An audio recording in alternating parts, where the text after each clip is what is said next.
Bonjour à tous, donc nous sommes maintenant dans la phase de croissance interne des entreprises. La croissance interne, c'est quand une entreprise commence à changer de gabarit et décide de passer dans des investissements un peu plus lourds, de s'étendre. Donc elle rentre dans des phases, souvent des phases d'investissement assez lourds. Nous allons donc traiter aujourd'hui des acquisitions d'immobilisation corporelle. On en avait un peu évoqué quelques points, mais là, on va rentrer un petit peu plus dans le vif du sujet. Quand on achète une immo corporelle, il faut monter ce que l'on appelle un dossier d'acquisition. Un dossier, c'est quoi? C'est un petit feuillet, j'ai envie de dire un dossier classique, dans lequel on va glisser l'ensemble des factures qui sont inhérentes à l'acquisition. Ça peut être par exemple le montant de la facture négociée auprès du fournisseur de l'acquisition en question. Par exemple, une automobile, une machine. On va rajouter ensuite les coûts que nous a généré l'acquisition de l'immo. Ces coûts, on pourrait les mettre en charge de prime abord. Or, il n'en est rien. Il faut absolument les agréger au coût de l'immo en elle-même. Par exemple, c'est des coûts de transport. En effet, sans l'immo, on n'aurait pas eu de transport. Donc on estime que comptablement, le transport vient se cumuler au coût de l'immo, c'est-à-dire il vient gonfler la valeur de l'actif. Au fond, ce que le plan comptable nous demande de rajouter, ce sont tous les coûts qui ont permis de mettre en état de fonctionnement, en état de mise en service, c'est-à-dire l'allumage de la machine en question.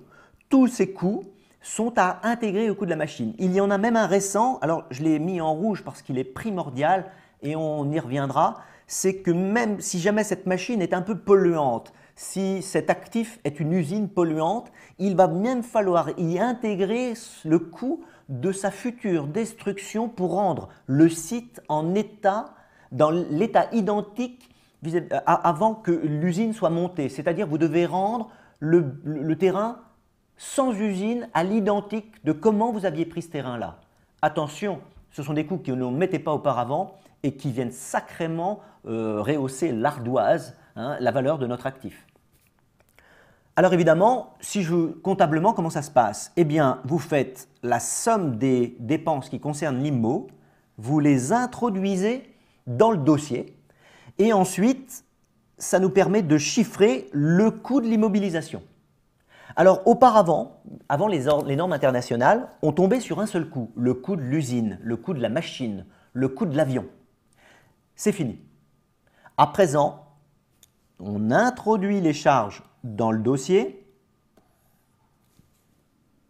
on monte notre dossier, mais par contre, on doit éclater l'immo en ce qu'on appelle des composants d'immo.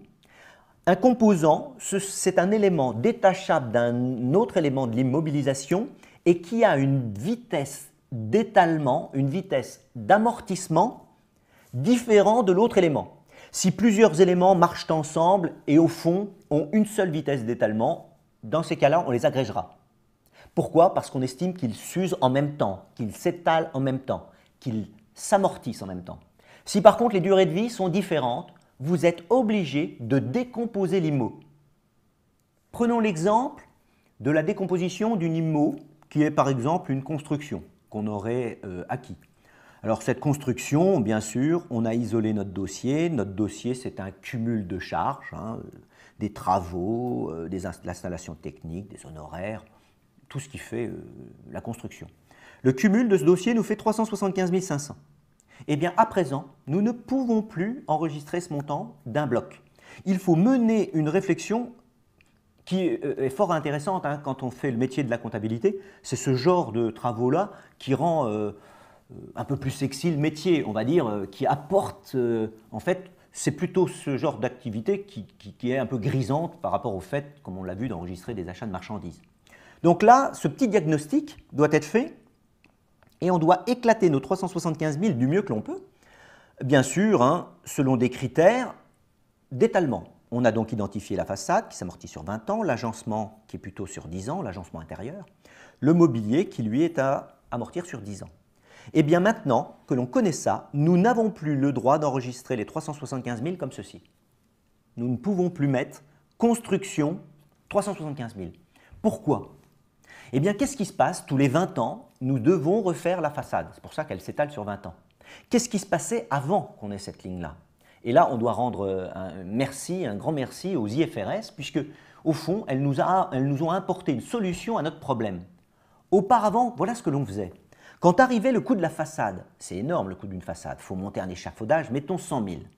Eh bien, qu'est-ce qui se passait? Nous n'avions pas d'actif qui s'appelait façade. On l'enregistrait donc en charge, dans une ligne, écoutez, entretien et réparation. Sauf que cette ligne intervenait tous les 20 ans. Évidemment, le jour où ça tombait, on avait une charge de 100 000 euros qui tombait dans notre compte de résultat et notre bénéfice s'effondrait d'une année, je dirais, s'effondrait en plus sans raison. Qu'est-ce qui s'est passé cette année? Non, on a juste refait la façade.